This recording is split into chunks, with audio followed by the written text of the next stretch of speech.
Well, what an honour.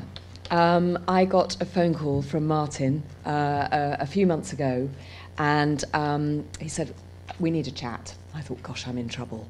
I've been a vice president of WWT for a long time. I think it is an extraordinary organisation, but then I'm preaching to the converted, you know that. But what I love about it is that it is a charity that absolutely punches above its weight. It does extraordinary work, both here in the UK and abroad. It is enormously well respected, and I think it has that respect, not just for the legacy that it has from Peter, but from the people that work here now and today. I don't think I have ever been involved in any sort of organisation, whether it's Titli or a conservation organisation, where you have just such an extraordinary mix of skills, of dedication, of bravery, of can-do. I think that's what really makes WWT stand out, is its nimbleness, is its willingness to actually take risks, to jump in and do something when it's felt that the time is right, that something needs to be done to make sure, to avert disaster. I'm talking about things like the Spoonbill Sandpiper project, the Madagascar pochard. Amazing successes by, you know, an organisation that is quite small and, if I can be just a tiny bit critical, doesn't shout about itself enough. I mean, it's wonderful. We love being British, don't we? We love being a little bit modest and a little bit kind of, yeah, no, I know, we do okay. Well, actually, you know what? WWT does an awful lot better than okay. It does extremely well. And one of the things that I would love to do as president is help get WWT just a bit more recognition, just a bit more support. You guys are vital. What you do, how you support this organisation with your enthusiasm, with your word of mouth, by being here, is fantastic. But we can build on that, and that's something that I would like to do. I'm going to be president for 3 years, as long as I behave myself. Perhaps don't take a leaf out of certain presidents' books that hopefully all presidents aren't bad ones. And I don't just want to be a name on the headed paper or on the website homepage. I would like to be a bit more proactive. And actually, in July, we all met. We got as many of the vice presidents and council as we could get together, and we had a conversation about exactly that. You know, I'm aware that the people involved in this organisation, you, the vice presidents, have amazing contacts, have amazing skills, have amazing energy and enthusiasm. And I'd like to harness that a little bit more. I'm afraid, exploit you. There's no other word for it. I would like to have a bit more of a conversation. Get people saying, you know, actually, I've got an idea, or I've got a way that we can do more to support, whether it's your local centre, whether it's the organisation as a whole. I'd like those conversations. I'd like there to be an outlet for people's ideas, how we can do things better. You know, one of the key things that I think WWT does brilliantly is education. We know that education is the thing that is going to give longevity, not just to an organisation like this, but to the places that we hold dear, to our wild places. But if we don't give young people access to these places, if we don't get them excited and enthused by places like this, by the wildlife, by the very structure of them. You know, what's sexy about a wetland? You know, lots is sexy about a wetland, but a lot of people don't. So, you know, education is key. That message, I need you to help me and all the people working for WWT to make sure that message comes out loud and clear. Because the other thing is that the work of WWT has never been more relevant. It is a time, we know, where our climate is changing. Our weather patterns are changing. I mean, you know, there was something on the radio yesterday of somebody who was in a bikini sunbathing in her garden in October. Well, that's lovely. But we do know that with changing weather, comes things like flooding or drought, and then resulting flooding. So, as I say, you know, wetlands have never been more important. They are a fantastic way of helping to mitigate for some of the things that are going to happen if we don't change our behaviour. And so we need our wetlands. And the wonderful thing about using wetlands to help with environmental problems is that they have tremendous benefits too. They're beautiful places. They're good for wildlife. They're good for us. So let's join together as much as we can and just make sure that the work of WWT is not just recognised and championed, but shouted about just a little bit. I know it's October and you're going to hate me for it, but I'm going to say the C word. I know, Christmas. It's coming up. And there's that terrible thing, what do we buy everybody? Well, you know what I'm going to say. Get people involved in this organisation. Buy them membership or a day out at one of the centres. Get your kids, your grandkids here. Get them enthused in what a wonderful resource this charity offers us all. I'm really sorry that I can't stay for the whole of today. It's a huge honour to have this role as president. I promise I will do my absolute best. Everyone knows, these guys know, that if you want to talk to me about anything, make any comments about anything, please email, because everything gets sent through to me, and eventually I do answer them sometimes. Thank you so much, and I hope today goes to show what a very special organisation that you support. Thanks very much indeed.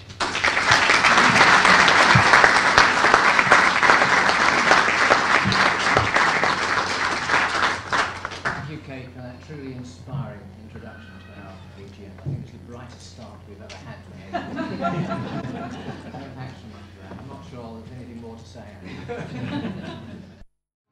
Okay, ladies and gentlemen, I think we'll start here. In a minute, we're going to be giving out 2 awards from the Marsh Christian Trust. But after that, I just want to announce now that we've got 3 presentations from colleagues of mine. We have one on Stockland Marshes and waterscapes, and that's with Alice Laver, who is down here, who's the site manager there, and Tim McGrath, who's our head of working wetland landscapes. That's a great title, actually, Tim. Really is. And then after that, Rob Shaw, who's our head of conservation programs, is going to talk about Mission Madagascar, which all these things have been mentioned today, but we're going to actually hear more about them. And then finally, and certainly not least, Jackie Harris, who's project manager for Slimbridge 2020, is going to talk to us about that. But first of all, I'd like to introduce Peter Titli, who's an ambassador for the Marsh Christian Trust. And we go back longer than I remembered, actually. It was about 15, 20 years. I didn't think you'd mention that, Martin. Yeah, that's it, yeah. In a different role. Yes. What he doesn't know, by day, before I retired, I was in the Criminal Justice Department of the Home Office, and amongst my responsibilities were the probation service, in part, and prisons. So, how are you getting on? I have to say, this is all completely unrehearsed, and I blame Martin for it. There's a little button I'm supposed to press here, isn't there? You've not got a PowerPoint presentation, you've just got a name. There we go. Well, let me just say, ladies and gentlemen, what a privilege it is to be here. I haven't sat in an AGM, and I've sat in many AGMs, and heard a treasurer make the accounts sound so exciting. Thank you. It sounds so exciting and positive. And full of the kind of enthusiasm that was reflected by your president in her welcoming remarks. And, you know, Kate said a few words, including, for the 4th time, punching above your weight. Well, I know that this organisation certainly does that. But my work as an ambassador for the Marsh Trust, for the Marsh Christian Trust, is built on celebrating success and attainment and dedication and achievement and lovely words like that. And so it's such a pleasure to be acting in that role, because I get to meet not only organisations which punch above their weight, but I get to meet a lot of individuals, and today being no exception, individuals who punch above their weight. If I may, Chairman, Martin, say just a few words about the Marsh Trust. The Marsh Christian Trust was founded in 1981 by our current chairman, Brian Marsh. He founded it with a sum of £75,000 of his own money. His original aim was to create a sustainable way of putting something back into society by recognising people who strive and commit and make a difference. And that's the ethos of the Marsh Christian Trust. That is our aim today, to celebrate outstanding contributions by people who are committed to social, cultural, environmental causes. And these people, these individuals and these organisations are at the very heart of the charitable organisations which make such a difference collectively to the world we live in, not only in the UK, but beyond, we shall be hearing later. Marsh Christian Trust partners with a range of charity organisations. It sounds a bit like name dropping, but we partner with organisations as diverse as Mind, looking at mental health issues, the Zoological Society of London, the Rare Breed Survival Trust, which I had the privilege of being chairman and treasurer, got it on the brain, and president of for a few years, and that's where I truly first met Martin. And we also very recently were at the British Museum making awards, and of course your good selves. And all of these names are leaders in their own fields. And so if I say I can't begin to tell you what a privilege it is to be here, that would be a lie, because I can and have already started to tell you what a privilege it is to be here. I'm not going to say anything about the administration of the awards, but it is transparent, it is very thorough and painstakingly undertaken by an independent panel. And the competition for the two awards we're going to celebrate today was very stiff, and I'm sure you'll endorse that. It was a very high order of nomination. Our activities are entirely funded from the income derived from our investment income. We accept no public money, no governmental support, and we administer through two main schemes, our grant scheme and the one that we're dealing with today, our awards scheme.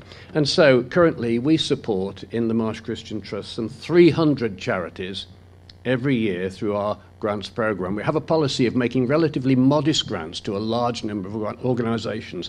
In that way, the seed corn gets spread over a wide area. And we find that that works very satisfactorily for our partners. And we make over 80 different awards to individuals and groups across the charity sector. And it's these awards which tend to celebrate, identify, and shout about the individuals who have made a difference. And that's a very good cue, Martin, for me to turn now to the moment where we make our presentations for this year. We do, right. Thank you, Peter. Thank you very much. I would echo exactly what Peter says, because I think it's a great privilege for this organisation to be linked with the Marsh Christian Trust. I've met with Brian Marsh several times, and he's a formidably driven man, let's put it that way, and he's been on this mission for some time and is encouraging me to even think up more types of awards for the future. So I think I've got my work cut out for me. We've got two awards today. It was a very difficult decision to get to them. It's so amazing to know that so many people are doing extremely wonderful things out there. But the first one I'd like to give award to is Mark Smart. And he's been managing wetlands for the RSPB for 25 years, 17 of which have been spent as site manager at Hampton Marshes. The development work that he's devised, designed and delivered has turned this site into one of the most important lowland wetland grasslands in Europe, supporting over 300 pairs of breeding waders and 100,000 wintering waterfowl, which is pretty amazing, isn't it? This exceptional achievement has resulted from Mark's absolute dedication to conservation, his passion for breeding waders, his deep understanding of wetland management, and the collaborations that he has built with landowners, conservationists, local authorities and scientists. So I'm delighted that you're receiving this award. There you go.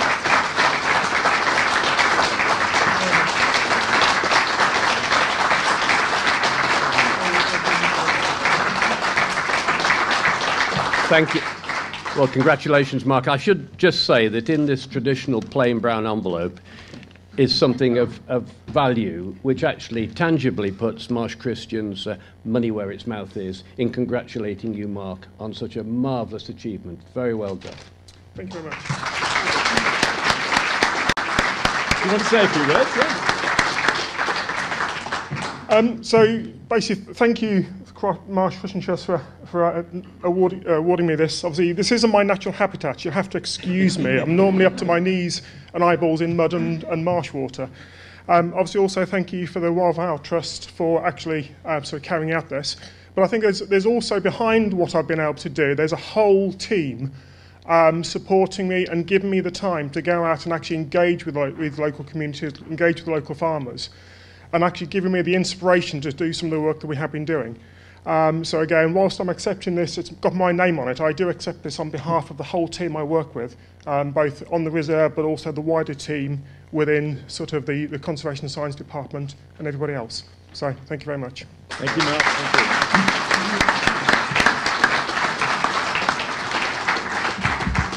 you. And every team needs a good leader. So thank you. And the next one is to Colin Gray, who's here with his wife today. And I'd like to just say a few words, but we've got a short film as well here. Fleet Pond Nature Reserve is Hampshire's largest freshwater lake. It is a SSSI, and its margins are large areas of reed beds. A few years ago, the pond began to be affected by silt, washed down from nearby military land. The lake became very shallow, and the water was extremely cloudy. The future of the reserve seemed doomed, as the plant and animals in the pond were dying, and the local ecosystem was in serious decay. Colin's dogged determination led him to masterminding the Clearwater campaign to highlight these issues, to find the solutions and the funding to restore the pond. It's again another true massive effort by one individual. So I'd like to show the film first, if my technical assistant, because you wouldn't trust me to do it, and then I'll present the award, Colin. The only reason Fleet Town is here is because the railway company built a station at Fleet Pond to bring visitors down from London. It is a place where people always come as a sanctuary from busy lives. Okay, I'm Colin Gray. I'm chairman of Fleet Pond Society. I've been involved with the pond now for 32 years, and 19 years ago they made me chairman, and mainly because nobody else wanted the job. So I've been involved now with the pond for 30 years, and it's been virtually my life story. My wife Mavis is very understanding. I couldn't do what I do without her. Fleet Pond does boast having a wide diversity of habitats within a very small area. It is only 57 hectares, and yet we have here a dry heath, a moist heath, marshlands, reed beds, and lots of indigenous woodland. Most of our trees are indigenous British species. And the wetlands are very important here. The whole area is a SSSI.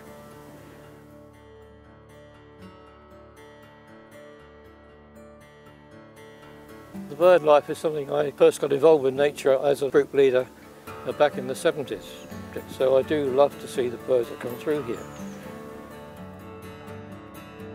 One thing we welcome here is the starlings. We have a good population of starlings here which roost on our reed beds, and they're a real treat to watch as they murmurate over the pond.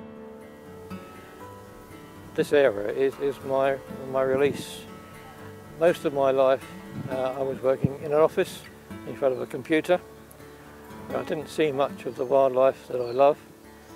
So when I managed to retire back in 1996, I had the opportunity to come out here, actually work with nature, for nature, and really get the pleasure that I get from that.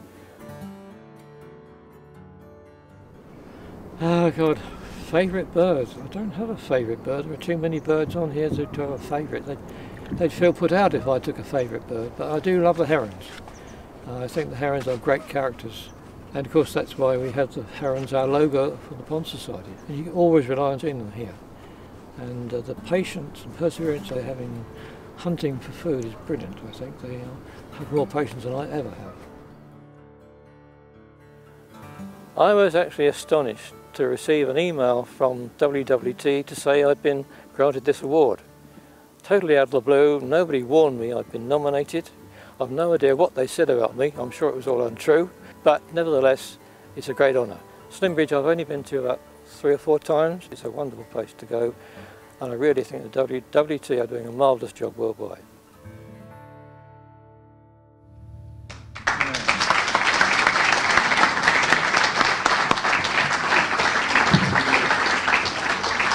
So, Colin, if you'd like to come up. I can just about see you there through the mist. Colin, many congratulations. I'll shout loudly, but that film seems to me to capture a lifetime of dedication. And it makes this award very special and a great privilege to give it to you. Thank you very much. Thank you. Oh, yeah. And a similar plain brown envelope on that side with some nice contents for you, Colin. Yeah, Colin, did you want to say a few words? Very few. It's up to you. Well, I have been warned that you need your lunch, so I'm not going to say very much here. And it's all been said anyway, hasn't it? I've admired the work of WWT for years. I was very glad that I persuaded the local authority when we first started looking at the problems of Fleet Pond. They came down and did a full survey for us. That was the start of the programme. They are now involved again with the pond because we've got a huge development right next door, 1,500 houses. And we are looking at how we can mitigate against these 3,000 or 4,000 new people that are going to start walking around our pond, because we already are up to full capacity. Fleet is a growing town already, and the impact on the pond can be seen from the footpaths network alone, not alone the disturbance of the wildlife. So we have problems, but the Wetlands Advisory Service are there again for us. So we're very grateful to welcome them. And they've done so much good worldwide. I can't understand why I'm here. I mean, just a small reserve, 140 acres, of which the Fleet Pond is the biggest lake in Hampshire. It's a small size. So why am I getting an award when WWT should be getting all the awards? Thank you very much indeed. Thank you.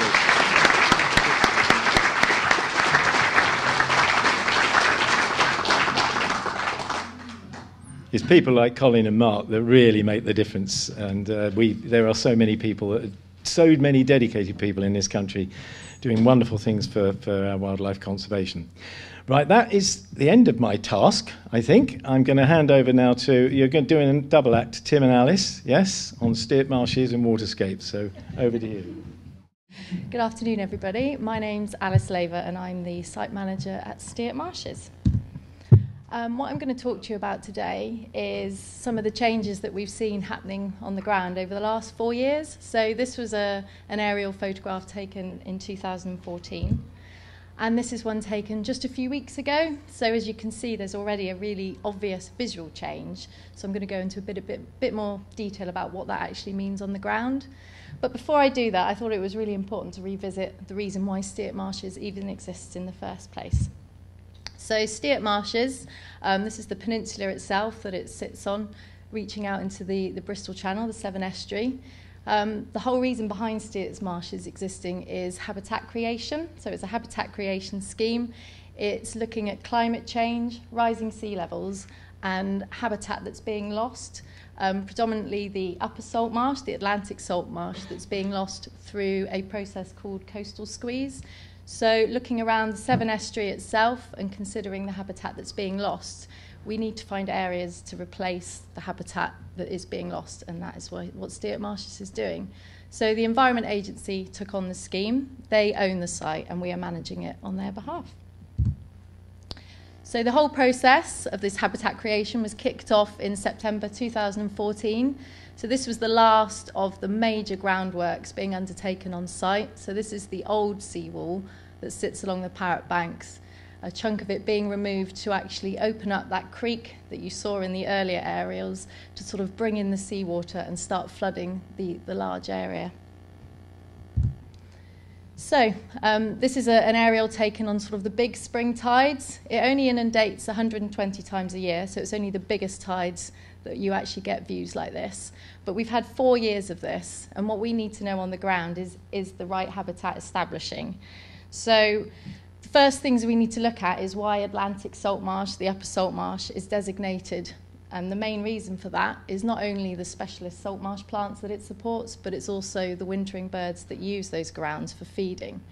So considering those two factors, that's how we can sort of gauge and monitor whether or not the development is going in the right direction. So first of all, the salt marsh plants. So we've already got 15 key salt marsh species that have established on site. This is scurvy grass and was one of the very first species to colonise on the marsh. It was very exciting when it first came out in flower on the strand line. We've been surveying in a very detailed manner since 2015, and what's been really great is it's actually establishing a lot faster than anyone could have imagined. It's also becoming a lot more diverse, a lot quicker than we were expecting. So what we're finding is where you start off with big patches of, say, 1 or 2 species, we're starting to get a really good mixture of species throughout the reserve, and it's looking a lot more like what you'd expect of a natural salt marsh, and it's getting more and more diverse year on year. And the way that we collect this data is we've got a really dedicated team of volunteers, and we work very closely with Manchester Metropolitan University, and they actually go out and walk transects all across the marsh, over 100, and counting how many of each species that they see.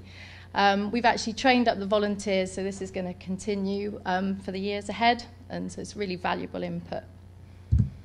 So we know that the plants are establishing, so what about the wintering birds? So the good news is we know that they're actively feeding on site, so they're not just using it for roosting.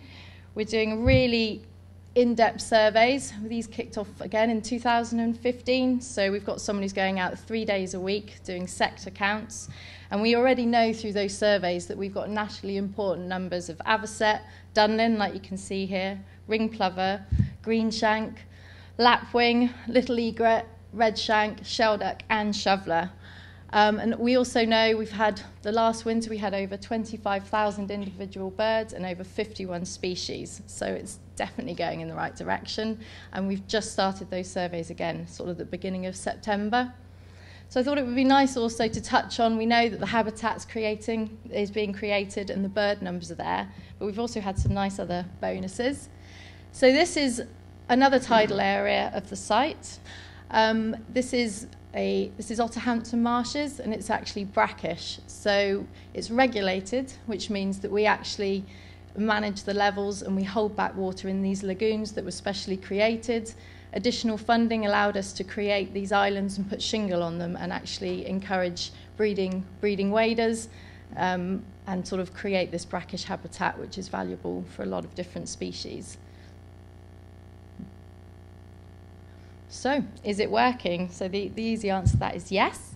So in 2015, the first spring, we had our first pair of breeding avocet, the first pair in Somerset for 150 years, which is obviously big news. Went quiet in 2016, and then 2017, we had 7 pairs on our brackish area. And then this last season, we've had 14 pairs of breeding avocet with over 30 successfully fledged. So really big success story. And we're also getting little ring plover and oyster catchers using those shingle islands. So the monitoring also plays a really important part to provide us with the evidence that we need that wetlands provide benefits to people as well as to wildlife. So this is Plymouth University doing fish surveys. They're particularly interested in this species here. This is a picture taken on site, which is a sea bass. So sea bass has obviously got high economic value, and it's really important for fish stocks and fisheries. We're doing a lot of work with health and well-being and the benefits of being outside. And also the local opportunities for the graziers. We've got 5 local farmers working on the land and producing things like salt marsh beef and salt marsh lambs, those high-end products. So we know that it's going in the right direction. We've got the evidence to say that, you know, wetlands provide benefits to people, but it's also really, really important. Our job on the ground is to get those messages out and engage to people. So we have different groups from all different walks of life. We work very on a regular basis with a local college who use it as an outdoor classroom. And we also get more specialist groups. So this is a soil team, a national team from Natural England that were really interested to see how the site was accreting and how it was changing over time. Because Stockland Marshes is a fantastic example of natural flood management, but it's also a brilliant site to use as a demonstration of what can be done when we intervene and we work with nature rather than against it. And that work moves on quite nicely into the work that Tim McGrath's doing, Head of Working Wetlands Landscapes.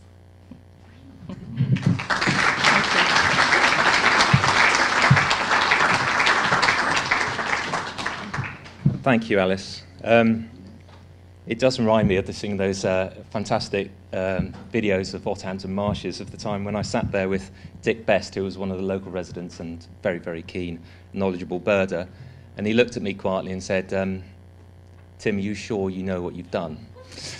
To which I said, Dick, just have faith. But what he didn't know, I actually had my fingers crossed in my pocket. But anyway, Hampton Marshes is delivering, and as you can see, the Avocet numbers are going through the roof, which is great news. So, yes, so my name is Tim McGrath. I'm Head of Working Wetland Landscapes. I work within our Conservation Directorate here, based at Slimbridge. I'm going to tell you a little bit about one of the new ways of our working, our new way of thinking, in terms of where our reserves sit within our landscapes. So, and I better get this right, because Kevin Pebbody, Chief Operating Officer and author of this 5-year strategy, is here at the moment. And so, Kevin, sorry if I'm paraphrasing some of your words, but our new 5-year strategy identifies a number of very clear outcomes, one of which states our intention to restore and reconnect wetland landscapes around our wetland reserves. These places, our reserves, as well as some of these landscapes, are, with their outstanding biodiversity and wetland value, often sit in landscapes which are fragmented and have diminished wetland value. So that's important in terms of where we sit and what we provide in terms of the management and the biodiversity resource and the enjoyment we give to people with our wetland reserves throughout the whole of the UK. So we are calling these landscapes around our reserves waterscapes. So if I refer to waterscapes, and you'll see that more repeatedly as we go on, that's what I'm referring to. Our waterscapes are the landscape around our reserves. Yet to be completely defined, but yet a very, very exciting and new novel approach for us. So I'm going to talk a little bit about Steart, because we've had that introduction from Alice. Steart is a colossal site. It sits on a peninsula, it sticks out into the Severn Estuary. It's 3 miles from one end to the other. It's 500 hectares, and it's all managed by WWT as a wildlife reserve for people. And one of the reasons we got involved in it is because it demonstrates not only good practice in wetland management, but it demonstrates why wetlands can be good for people in terms of their functional habitat. So that's great. We understand that, and it's delivering. We've had that from Alice, and it's improving in its value year on year. So when we were originally involved in Steart, both Kevin and I looked at engineer drawings time and time again. Engineer drawings are these big plans, they're flat, they describe exactly what the engineers need to deliver. But we felt we needed something that was a little bit more bitey, showed people what we were trying to demonstrate on site. So this drawing I put together, and it's probably well known now, but I did it one Saturday evening while watching Strictly. And as you can see, there's a few dancers in the wetland. As well as an aardvark and an elephant. But anyway, it sort of showed me that, and us, and Kevin was very pleased with this, because at our next team meeting, we presented this, and all of a sudden the engineers got it. They understood what we were trying to get. And that's one of the beauties that WWT can deliver, is actually enabling people to actually see that wetland vision, which is very, very exciting. So waterscapes. Waterscapes might mean different things to different people. So we need to be very clear on what our objectives are and how we're going to describe and what we're going to work within that landscape. This is an aerial view, hovering somewhere above Stockland Marshes, looking north-east across Steart Marshes, over the River Parrett onto the Somerset levels of the 1982 storm surge. And you can see the sort of catastrophic effect that that had locally across the landscape. But equally, you can see the wetland. One of the most interesting things about this, it actually defines that wetland landscape in some ways. And whilst we look at Steart and we see the wetland landscape that it sits in, we've got, of course, it's 500 hectares, but we're also right next to a 3,500 hectare national nature reserve called Bridgewater Bay. And also on the other side of the Parrett, which is this large area here, in the top right, which is Pollet Hams, another area of reclaimed land which has been managed as a wetland. Not quite as much wet water on it as that, but it's still of wetland value. And you know you've done something quite important when you actually see it on an OS map.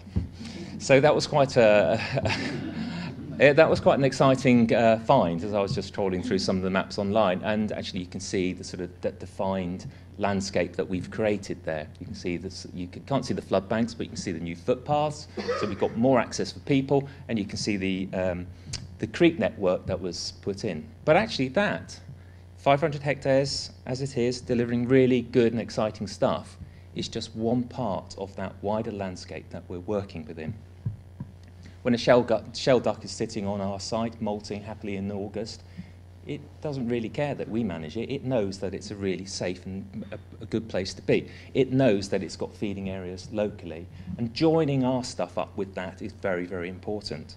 So if you looked at the shell duck and you looked at it as being our waterscape feature, it extends out to where that bird, roosting on our site maybe, goes out and feeds. So there's an important link between us and Bridgewater Bay, clearly. So just stepping back a bit, and I've learned to use some new fancy tools here. So rather than sketching something, I thought I'd just do a map of topography. So this identifies the green being the low-level stuff, the light green being even lower in altitude, and the grey and the yellow blending up through the red to the grey is the higher areas of topography. You can see the outline of the reserve, but you can also see this now defined catchment, this wetland landscape that lies around our reserve here at Steart. The area in red we call locally as Stockland Marshes, which is part of the reserve, and that is an important part to work with, because we know that it, in terms of its design, it stores water. It takes water rather than flooding. When floodwaters are, when the rivers are locally or in flood, rather than that water backing up and going into septic tanks, it actually goes onto our reserve. So we have, it has a function in terms of reducing flood risk. And this is an aerial view looking across to the west over Stockland Marshes. And you can see the low-lying areas, because those are the bits which are full of water on this particular image. And those are the bits, and you can see the village of Stockland, Bristol, down to the left. And that's the water that would otherwise, potentially, not saying it will do all the time, because we've got other parties involved in water management on the site. That's the stuff that potentially could cause flood risk or increase flood risk if it wasn't put on the reserve. So we know that Stockland Marshes has a function in terms of flood storage, but also, and these are just schematic arrows, it identifies places, so these arrows identify the flow of water across the site. And so when we're looking at what we do in terms of our reserve and the provision and service that it has to the landscape, we also have to recognise that that landscape gives us a service and value as well. It provides us with water, because that water is good for birds and other wetland wildlife. But when that water comes onto our site, we don't know currently its nutrient value, so we need to consider what it does when it crosses our site. We assume that it comes in being nutrient rich, because it's come from a farmed and dairy, it was a big dairy landscape just beyond us, and I'll show you those images shortly. And as it crosses the site, it goes over areas where we've got planted wetland species, and those plants are sucking out those nutrients. So we're assuming that by the time it passes off our site and out into the environment, it's cleaner. Now that, again, is part of the function that the reserve does within our wetland landscape, but there's research that we need to push and develop that actually, if this works, we can roll this out in other places, but we need to have that empirical evidence that that actually works. So there's a few of the parameters of things that we look at in terms of measurements and what we need to consider when we provide our evidence and say that these things actually function properly as we expect them to. So my last few slides are just really just to put the rest of the landscape into context. So this is a sort of a typical view that probably most of you have seen before. It's a Google Earth view of the landscape before we did any work to it. You can see it's green, it's full of fields, it's agricultural, lots of improved fields, so low in biodiversity, lots of cultivated fields, again they were low in biodiversity. This image shows the earthworks. You can see a lot of it is changed colour. Now it looks quite stark there, but we can see from Alice's evidence earlier on that that stuff is actually teeming in wildlife now. Absolutely rich in wildlife, which is superb.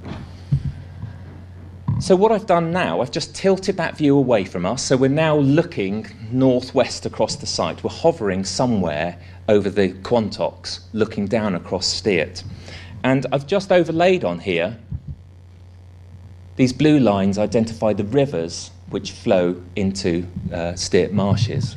So anything that goes on in the area here where these rivers receive water from any of this land ends up on our site. So we need to be quite mindful of what's happening up in this particular catchment. And this is where our waterscape theme comes in, because we need to look at and work with the farmers and landowners and managers in this particular area if there are any issues which are affecting our management or the enhancement work that we're trying to achieve. So that darker blue line identifies normally a catchment, and that catchment is 500 hectares as it happens, exactly the same size as Steart itself. So if any water falls on that catchment there, it ends up on the reserve. Now, through some computer wizardry, this particular spectrum of messy colours identifies the topography. It looks at the topography, land use, and also rainfall data. And the blue areas are low flood risk, but the red areas are high flood risk. So if this area was populated with people, you'd be able to pick out these areas and associate them with whether there are people there. You can see there must be flat areas because there's flood risk, which is in red.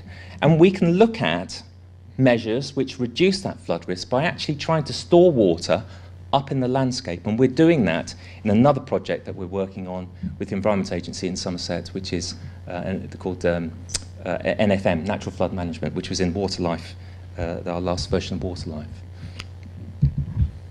But this one, to me, is not the opposite of what I've just shown you, but actually identifies something slightly more critical, and this is the erosion risk across that landscape. So anywhere where you see red, it's likely that whatever's sown on those fields or fertilised on those fields is going to run off and go into the watercourse. And eventually that watercourse will either silt up, or it'll silt up on our reserve, or the nutrients will get into the system somehow. So that's just an area of work just to demonstrate some of the exciting things that we can look at in terms of the landscape and waterscapes around our reserves. Just using Steart as an example, and just using that as a particular example in terms of the provision that the landscape gives to us. So finally, we know that our reserves and our working wetlands provide recreational opportunities, attenuate floods, and enhance biodiversity hotspots, and that's what we're hoping we can extend out into this new exciting way of working around our reserve. So we're looking at doing that around Steert, because we know that's a working wetland, and we publicise it and celebrate it as such, but also around the Slimbridge catchment in the early stages of this development. So, just to conclude, this new area of work for us is very exciting. It enables us to demonstrate and use our centres as really good areas and demonstration of good practice. And spreading our expertise and knowledge to enable the landscape to work in harmony with what we've got is very important. So I hope that you will help us and follow us with our new experience as we go out into our waterscapes. Thank you.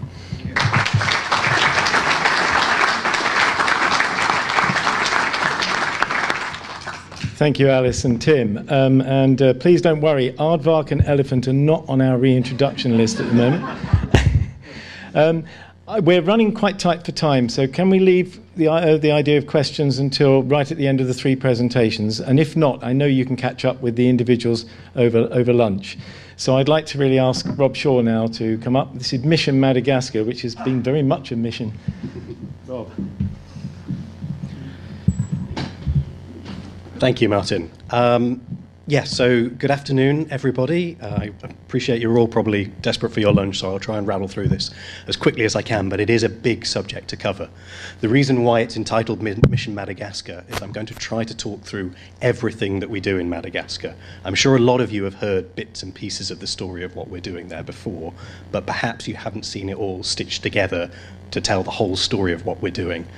And that's important going forward, linking back to our strategy, because the area of work that this relates to, some of our international country-based programme work, we're trying to have that bigger and longer-term focus around it. So the thrust of our work is to work in the longer term, in a more holistic manner, potentially in fewer places. It's having a deeper and more meaningful impact in a smaller number of places. So I want to convey that through what we're doing in Madagascar. This relates to other work we're doing in Cambodia, for example, as well. I think it's really important to get the buy-in of people in this room to that, because this is a long-term endeavour. It will have its own challenges, particularly around how we fund it in the long term, and the support of our members is a critical part of that. As many of you know, this whole story started in 2006 with a small brown duck. It's not just any small brown duck, of course, it's the Madagascar pochard. It was rediscovered on a remote lake in northern Madagascar, 25 individuals. And when this came to light, it instantly made it the world's rarest bird and one of the rarest species on the planet. And WWT knew that it had to get involved. We knew from our expertise, our experience in working with water birds, we had a role to play in saving this species from extinction. And so we very quickly put together, in partnership with other organisations, Durrell, who already work in Madagascar for a long time, were critical to this, as were a number of local organisations. We put together a team to do an emergency mission to collect some eggs from this population and take them into captivity to avoid the risk that it got wiped out altogether by one instant. That was a huge endeavour. I don't have the time to go into it in this talk. I'm sure many of you have heard it in other talks before. But it really highlights some of the really best aspects of WWT in terms of our adventurous entrepreneurial spirit and the willingness to just go out and do something and make a difference. But we knew that it was just the tip of the iceberg. We knew that bringing this species into captivity saves it in the short term, but what do you do about the long term? Why is it in the situation it's in, and how can you do something about that?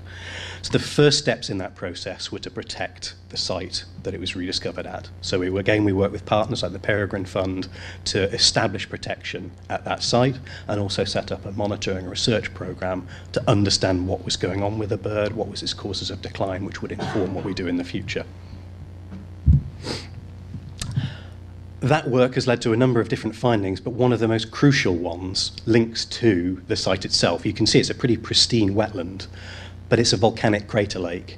It is a very steep-sided and deep water body, which isn't what you'd normally associate with a diving duck like a pochard. And what we really discovered was that the birds were producing eggs, they were hatching ducklings, but very few, if any of those ducklings, were reaching adulthood. And the most likely reasons for this were they just couldn't find the food. The adults maybe could dive deep enough to get enough food, or they could fly off to nearby lakes to get supplementary food. The ducklings just couldn't dive deep enough for long enough to get the food that they needed. What this told us, although Matsuboramena, this lake, is a fantastic wetland, it's not where the poachers wanted to be. It's potentially the only place that they could be. And that was further emphasised when we undertook studies across the whole central plateau of Madagascar, looking at the rest of the wetlands that are there. And that painted a picture really pretty catastrophic. I've worked in quite a few places around the world. I have never seen a country that has destroyed and degraded its wetlands in the scale and extent that Madagascar has. This image just kind of shows some of the big threats. You can see the barren hillsides. You can see the erosion scars cut deep into the hills as a result of the lack of land cover. All of that sediment ending up in the wetlands. There's lots of farming practices resulting in pesticides and fertilizer ending up in the wetlands. The wetlands themselves are being drained for agriculture and other purposes.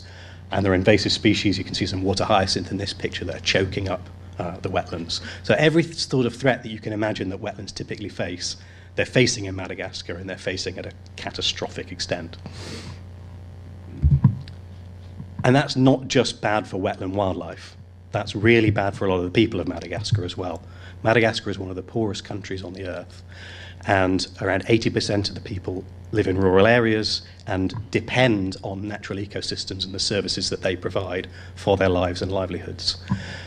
This is a picture of a village that has been totally abandoned, and it's not an isolated incident. You drive past these villages with regularity when you're going up to see the Pocha project or any other sites. Places where people can no longer eke out an existence off the land because it's been destroyed and degraded to such an extent. It's a real human problem as well as an environmental problem. So we know that the solution to this has to involve people as well. If we're going to strike that balance, it's got to work for people as well as wildlife. And that's what we've been working on. And the place that we've been trying to do that is Lake Sofia. Again, some of you may be familiar with this. Now, this image potentially paints Lake Sofia as an idyllic place. You've got the blue skies, the mirrored calm waters. But you can see, if you look a bit closer, it is far from pristine. It still has those denuded hillsides around it. It still has invasive species in it. It still has poor farming practices around it. It's chosen because it is in reasonable condition. It is relatively easily restorable, but it also has a lot of the problems that we need to tackle if we're going to paint a different path for Madagascar going into the future. It's also home to over 10,000 people, and so those people rely on it very, very closely. So that's the background, that's the context really for the Madagascar programme of work. I then want to talk about what we've done over the last couple of years, and I'm going to break that down into 5 main areas of our programme of work there. So the first of those is about establishing that secure captive population of pochards. The second is about protecting the wild population at Pemenavik. The third is about restoring Lake Sofia. The fourth is about reintroducing Madagascar pochard to Lake Sofia. And the fifth is about, more broadly, how we tackle wetland management issues across Madagascar. So the first strand of the work we've made massive progress on. We've put a huge amount of effort into creating a really state-of-the-art, especially in a country like Madagascar, captive breeding facility where the pochards can be cared for, given the best possible care and the best possible chances. We've also recently opened a pochard information centre, which acts as a second facility, which also is a double safety net, if you like, but it's also a way that we can bring people in to tell the story of the pochards. We don't want to bring them into the captive centre because that has to be really safe and biosecure. So we put non-breeding birds into this more visitor-friendly area so they can learn about the story. The proceeds from that go back to protecting the wild population. And that was opened by Her Royal Highness the Princess Royal and the President of Madagascar. So protecting the wild population, we've been working again with partners on making sure that that one place where Madagascar pochard can be found in the wild is safe and secure. So we've been working with the community to look at management practices and how they can help improve their livelihoods but not destroy the ecosystem of the lake. And that's obviously really important for Madagascar pochard. But what I want to get across here, because that's clearly not a Madagascar pochard, is it's important for a whole host of other species as well. This is Madagascar serpent eagle. There's Madagascar red owl. There's a whole suite of wetland and non-wetland species that rely on the lake and the broader ecosystem that this work is protecting, and in a sense the pochard is acting as a flagship for. Then the third strand of work at Lake Sofia, what we've been doing there is really about making the foundations, building the fundamental building blocks that will secure this place into the future, and that's about establishing community management. This place is so far outside the reach of government, there is no way that you could expect or rely on government to safeguard the future of Lake Sofia. So what we've been doing is working with the local government to formally and officially transfer the responsibility of that management to the local communities. We've then been working with the communities to build their capacity to actually perform that role and actually deliver that function. And then we've been working with them to establish the plans and what they want to do. And we've also been then starting to implement those plans. So we've started to change practices and behaviours. So we've looked at rice farming, which is a big activity in the catchment. And we've been able to increase rice yields in the places where we've been working by 300%, at the same time as reducing pesticide use by 70%. So there's sorts of practices where we're going to have a big environmental impact and a big positive impact when we get to releasing pochads in the lake, but a real positive and tangible positive impact on people's lives at the same time. The same with fish and fisheries in the lake. So we looked at net size and no fishing areas and fishing practices, made some changes and reforms to that, and in the last 2 years fishermen have reported their average size of fish that they catch in the lake has almost doubled. So again, it's these changes that we can make that really have a benefit to people as well as the ecology to the lake that we're looking for first and foremost. And again, that doesn't just benefit people or potentially Madagascar pochard when we put them back. Lake Sofia is important in its own right. It is home to species like Madagascar grebe, like the largest colony of Madagascar pond heron, which are both endangered species, which already call the lake home. So we're protecting existing species that live there as well. And then on to reintroduction of pochads. This is a pochard, but it's not a Madagascar pochard. It's a bear's pochard at Slimbridge. What we've been doing is really testing and trialling the techniques for reintroduction over the past couple of years at Slimbridge. Some of you may have seen this work, either with the bear's pochard in captivity or with the tufted ducks, where we've been testing how we work with more wild birds. We've been really working on the creative and innovative techniques we're going to have to use in Madagascar, because we can't take any chances with the world's rarest bird. We need to get this right before we go out there. So we've been really investing a lot of effort and time into getting the techniques right. And then in terms of what we're doing for wider wetlands in Madagascar, in February this year on World Wetlands Day, we launched the first ever national wetland guidance for Madagascar. We did that in partnership with the government and a whole range of other organisations. And as part of that launch, we brought together wetland managers from across the country and gave them training in how you better manage wetlands. And we're now using that as a network to improve and promote best practice in wetland management across the country. So that's what we've done, which is a lot in itself, but there's a lot more that we want to do over the next 5 years. So I just want to briefly talk about some of that. Again, I'll go through the same 5 bits. The captive population. So that what we want to do with the captive population is really more of the same, but that does a disservice to what that means. We really need to maintain those facilities to produce absolutely the best conditions for Madagascar pochers to thrive. That means continually renovating, continually innovating with what we do, and also keeping the team trained there. It's an entirely local Malagasy team of staff now that run that centre, giving them the support that they need to make sure that the captive population is in the best possible health. Partly for wanting to produce birds for reintroduction, but partly, again, should the worst happen, these could be the only Madagascar pochards left in the world. We hope that's not going to happen, but we have to plan and manage for that scenario. Then with the wild population, we want to look at ways we could potentially make Bemenavik better for pochards. We don't want to make wholesale changes to it because it's an important ecosystem, as I mentioned, but there might be little tweaks that we can make that just make it better for pochards. Little nesting rafts or islands, some small areas of more marginal habitat, anything that we can do that might make that critical difference to help them get a few more ducklings through to adulthood. And then at Lake Sofia, what we really want to do is roll out and ramp up what we've done. We've laid those foundations, we've established the community management, we've demonstrated some techniques which work. We now need to scale that up massively. And the reason we need to do that is because we need to have ecological impacts. We know that pochards cannot survive on that lake and that other species are struggling to survive on that lake. We need to roll out those efforts to make a real difference to the ecology of the lake in the next 5 to 10 years. The plus of that is we know those techniques will also make a massive difference to the lives of those 10,000 people that live around the lake at the same time. And then reintroducing pochards themselves. This is the most live aspect of the programme of work. As of Tuesday this week, the first ducklings were being moved up to Lake Sofia into captive facilities to be habitualised and made comfortable around the lake's surroundings, with the idea that by sort of mid to late November we will be releasing the first pochards onto Lake Sofia.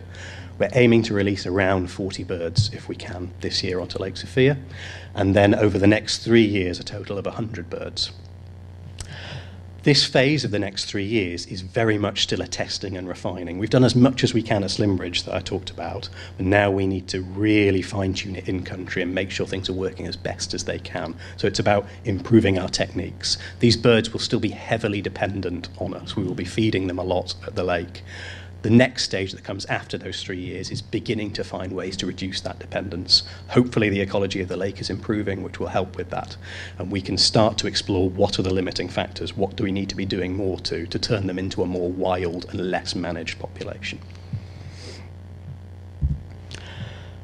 And then more broadly, well, we also want to start working at some more sites other than Lake Sofia. That is in our aspirations to be more directly involved in more sites in Madagascar. But we also want to support this network that we've created and really foster a spirit of better wetland management in the country. We've got a really good start on that. We've got central government, local government, site managers really excited about doing this. And we want to turn Madagascar from one of the worst examples, possibly globally, of how you manage your wetlands to one of the best examples. It's a big endeavour, but we really think we've got the footholds to do that.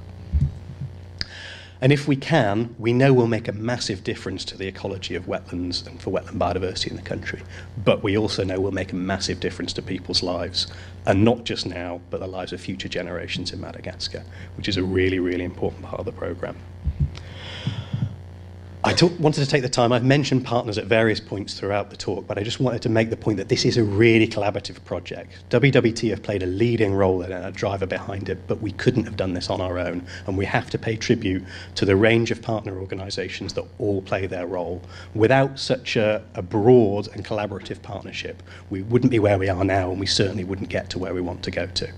But with the support of all of these organisations and many more that are not listed up here, we believe we can. And also with the financial support that needs to come with it. And I'd like to put specific thanks. There are many people who funded this over the years, but in recent years, specific thanks to HSBC Bank for their support, the UK government's Darwin Initiative, and of course WWT members who have and continue to support this programme of work on an annual basis. And without that, we couldn't do what we're doing. Thank you.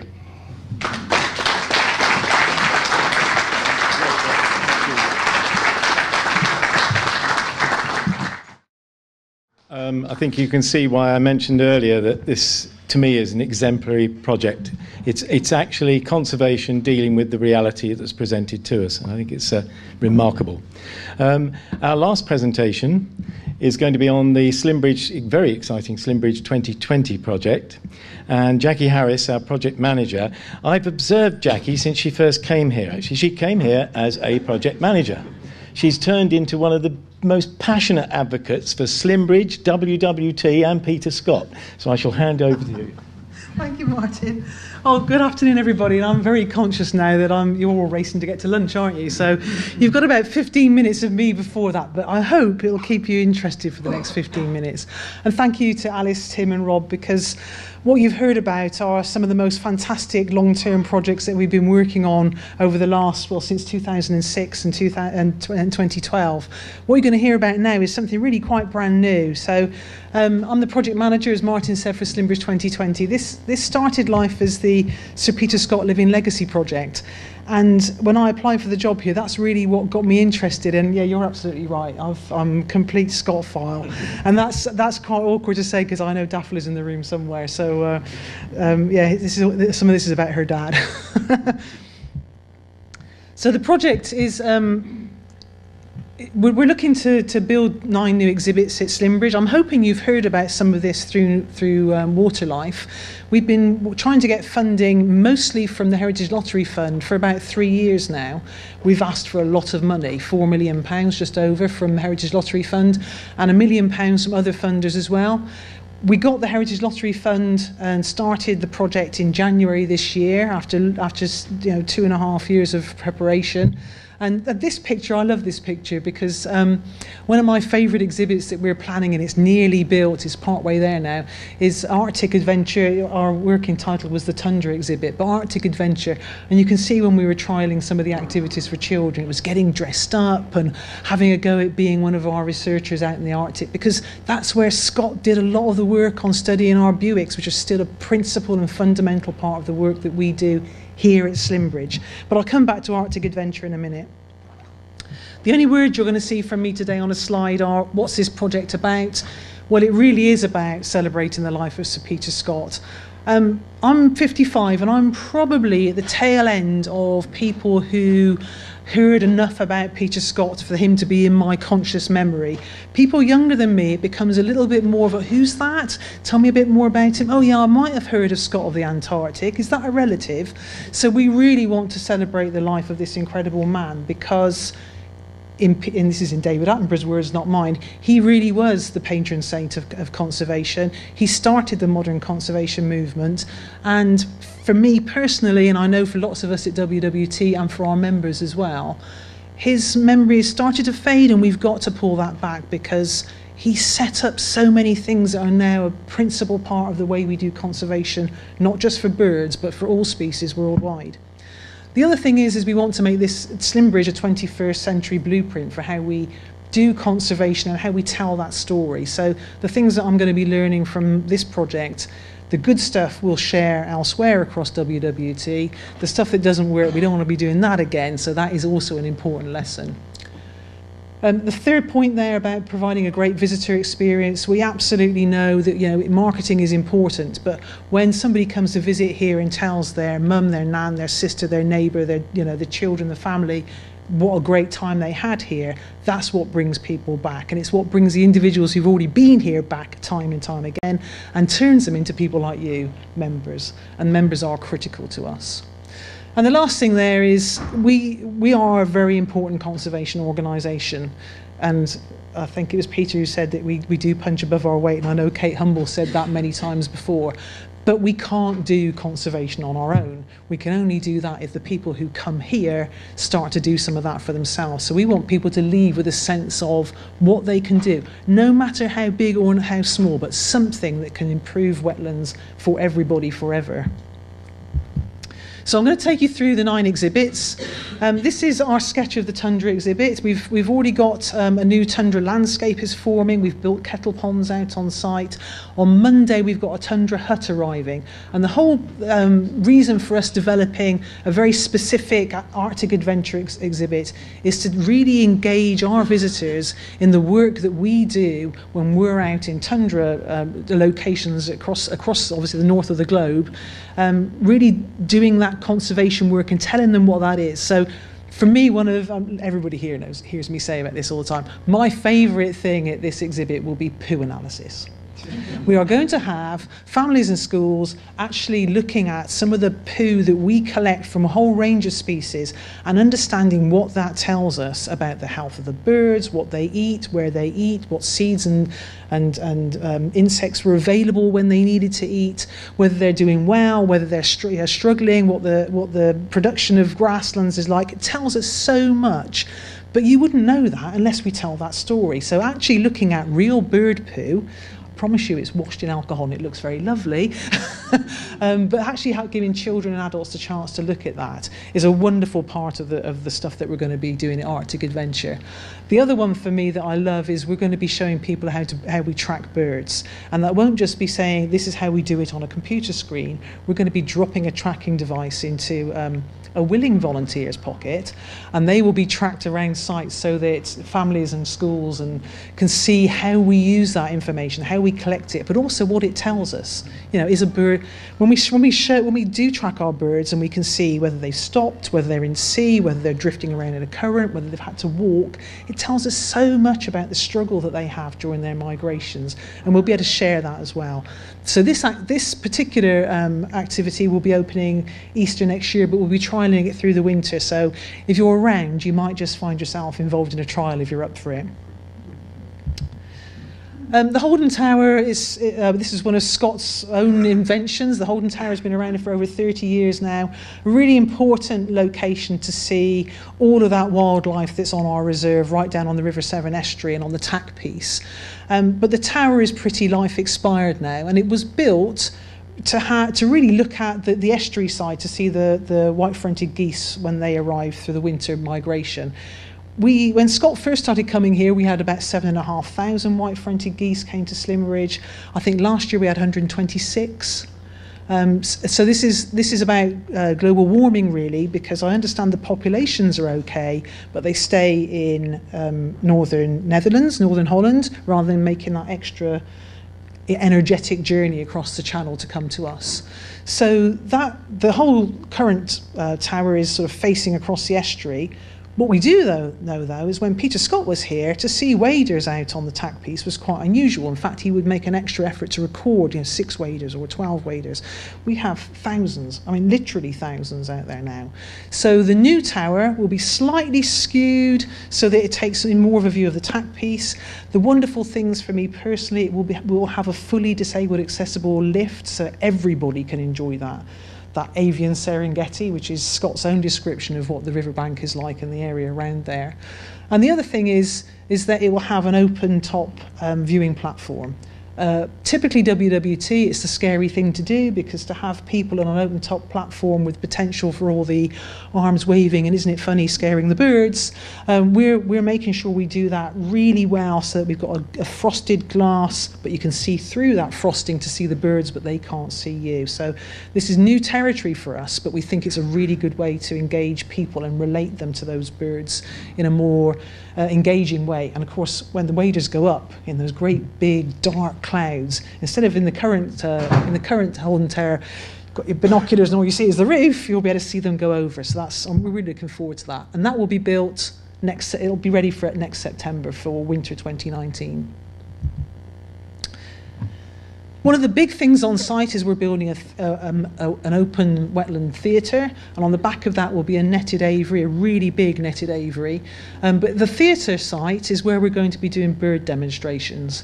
Now, again, this is new turf for us, and with new ground, there's always lots of learning. So our objective here is to take some really iconic species and show an audience why these species look the way they do, why they feed the way they do, why they act the way they do, because inevitably all of those special features of any bird is evolved in order for them to live in this particular habitats they live in. And of course, who removes habitats more than any other species on the planet? That's us. So we really want people to, very typically, again, going back to Peter Scott, he wanted to bring people to Slimmeridge to get them to love the birds that he loved. We want to do the same, but we want them to understand what it is that we do as a species that makes it so hard for so many wetland species to survive. So this will be to largish audiences, we hope over 300 on busy days, but we are working with the birds already. We've got 3 or 4 species already we've been working with for over 18 months now to get them acclimatized to people, get them to understand certain cues. And actually, I've been up to see them. I use the word working quite deliberately, because they will be doing a job for us. But when you go past the areas where they're kept, they get so excited about the prospect that they're going to be out flying and having fun and being fed. You can see it's very tangible. So that's new for us, but watch this space. That space will also be used for education, and we've got science talks going on there. We'll have the Madagascan pochard. We'll be able to tell that story to a much bigger audience. So a really good space where we can have captive audiences and tell the conservation and science work that we do. In the aviary, this is going to be a 3-space aviary, really. It's a lagoon and a reed bed and a wooded wetland, but those 3 spaces will be one single open area.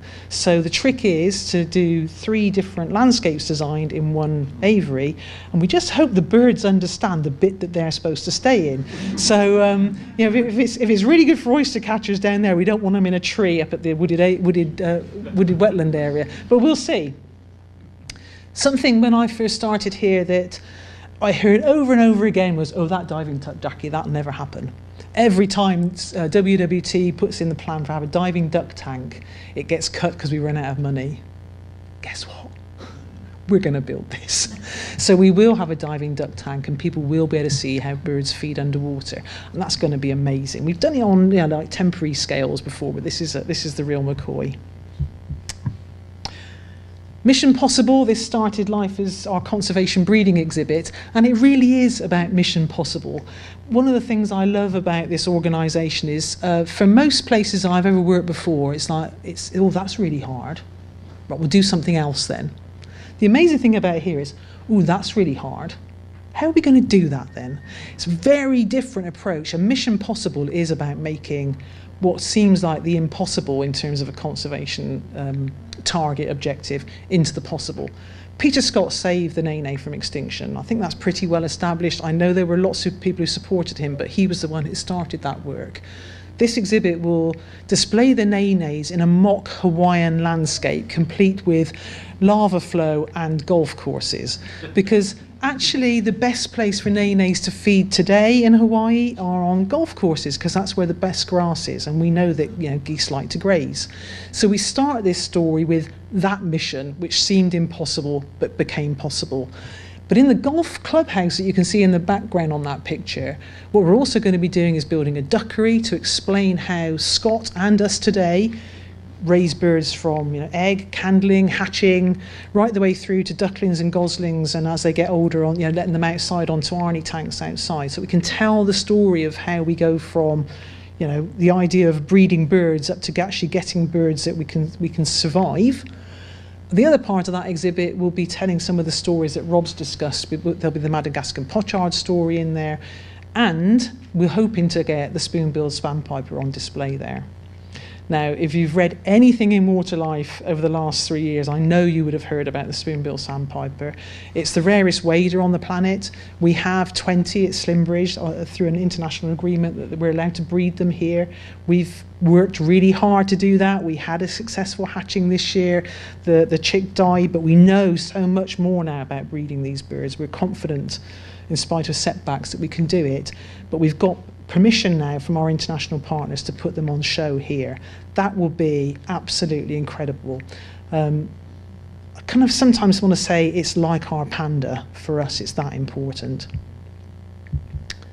And that's an image of what we think the duckery will look like. So if anybody's come here for Downy Duckling fortnight, you know, you get to go and see and have a really interesting talk about how we breed and what different eggs are like and how the birds hatch, and what, you know, listening for what is it when they're starting to come out of their egg, all that stuff. Well, we'll be doing that over a 4.5 to 5 month season now, because we're going to breed the same number of birds but fewer of them over a longer period, so that we can have this duckery working for visitors to come and see.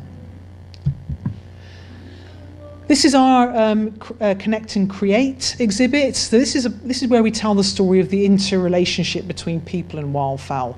It's in 3 parts, really. So we've got a very barnyardy sort of duckling feeding area, which tells the story of how, as a species, we have evolved very quickly, very specific duck species and goose species to meet our needs. And for example, the Carkey Campbell, which is a local duck bred in Ewley, that will be on display there. But this is principally quite a family area where we'll be able to hand feed ducklings. Inside the building there, this is going to be a creative space. Alice mentioned some of the health and well-being work that WWT is very interested in. We absolutely know, and I also have done some discussions with Mind, that when people come to natural areas, they feel better. When they come to natural wetland areas, we're pretty sure, and some of the evidence is starting to stack up, that that makes them feel better still, that there's something about water and water life that is really good for the soul. if I can put it that way.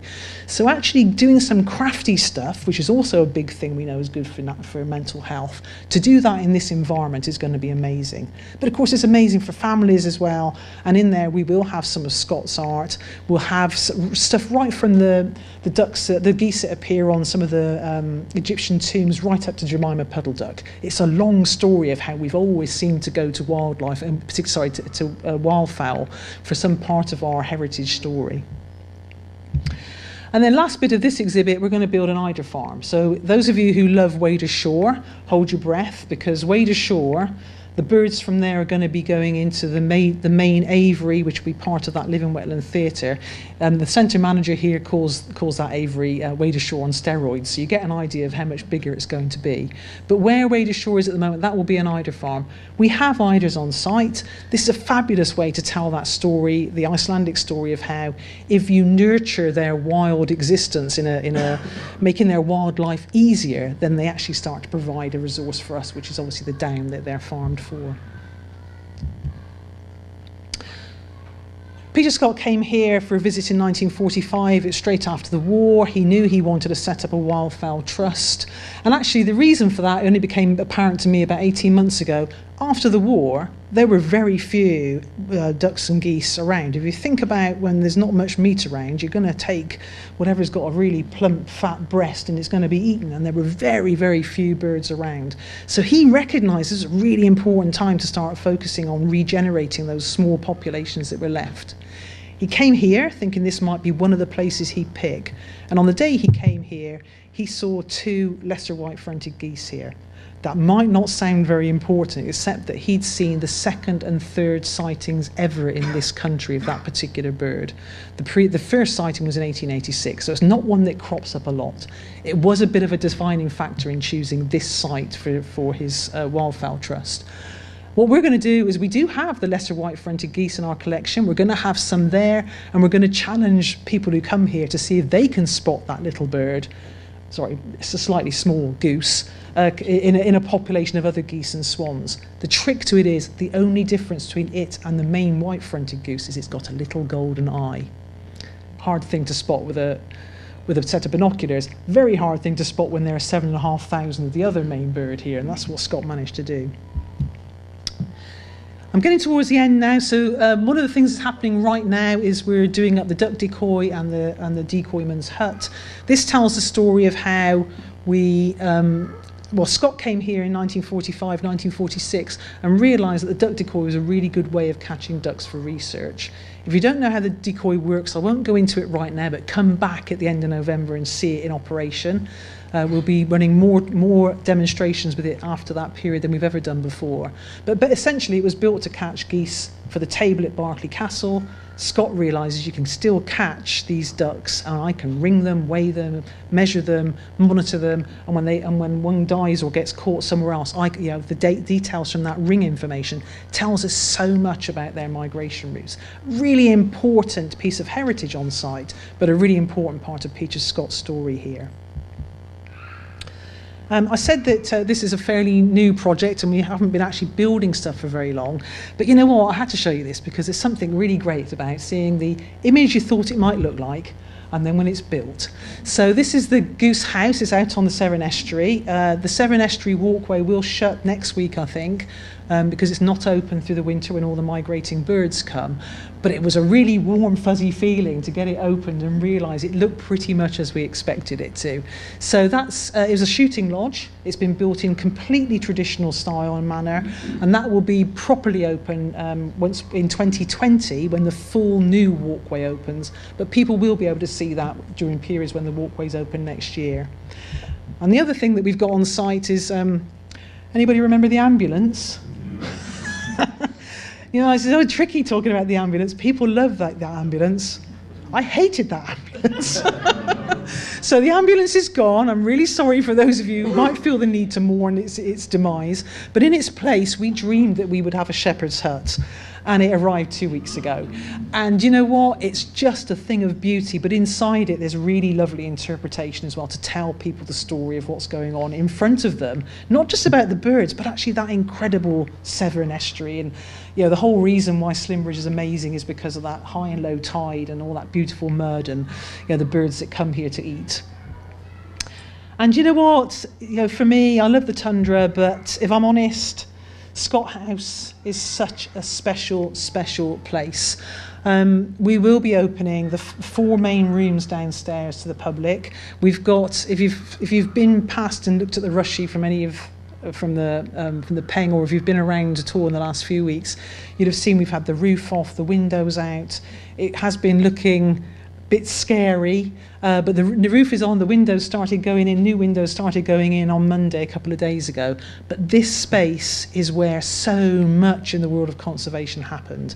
This is where, in fact, WWF was set up from here in 1961, where the world's first moratorium on whaling was established, where the IUCN Red Data List was set up. I could go on and on and on, because Peter Scott was such an incredible foundation for the entire conservation movement as it is today.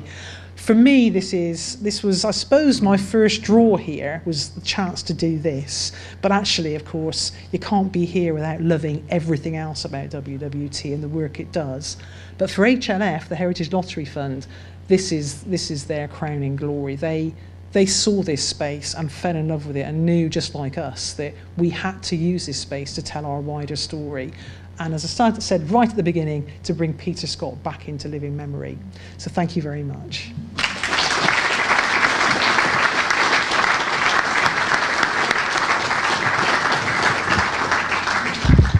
Thank you, Jackie. This project, of course, has resulted in the eviction of me from the Scott House, because I had the privilege of having that studio as my office for 8 years, but it's all for the greater good. Yeah. Now, you've heard from 4 of my colleagues, just 4 today, and I think you can gather from that what I'm going to say now, which is a few months after I started here, someone said, "What's the team like?" And the words that came to my head at that time were expertise, total dedication, but above all, passion. I think that came across this morning, so that was great.